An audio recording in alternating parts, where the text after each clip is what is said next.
Kronologi Elf rombongan Islamic Center Binbas Yogyakarta kecelakaan di Tol Bawen Ungaran, 4 orang meninggal.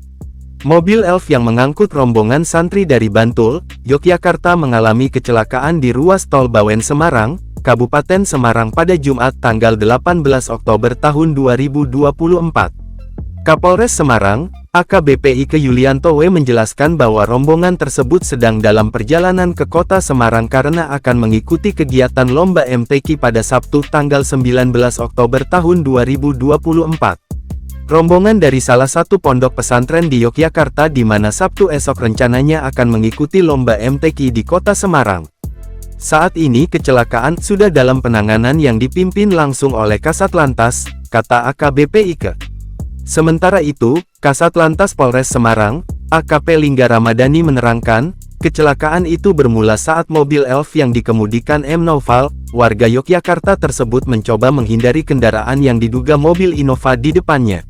Menurut keterangan pengemudi dan penumpang, pengemudi mencoba menghindar mobil lain, info awal Innova dan nomornya tak diketahui. Mobil Innova mengerem mendadak, sehingga pengemudi Elf membanting setir ke kiri, sebelumnya disampaikan ke kanan terguling dan menabrak pagar pengaman jalan atau guardrail, kata Kasat Lantas. Dia juga mengungkapkan, 4 orang meninggal dunia di lokasi kejadian. 4 korban itu terdiri 3 santri dan 1 pengasuh pondok pesantren. Ketiga santri yakni FZ 16 warga Kabupaten Grobogan, SH 16 warga Sambas Kalimantan Barat, dan AK 16 warga Bekasi, Jawa Barat.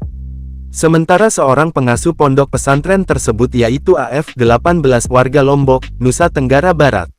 Untuk 12 penumpang lainnya yang mengalami luka, kini tengah menjalani perawatan di RSUD Dr. Gondo Suwarno Ungaran.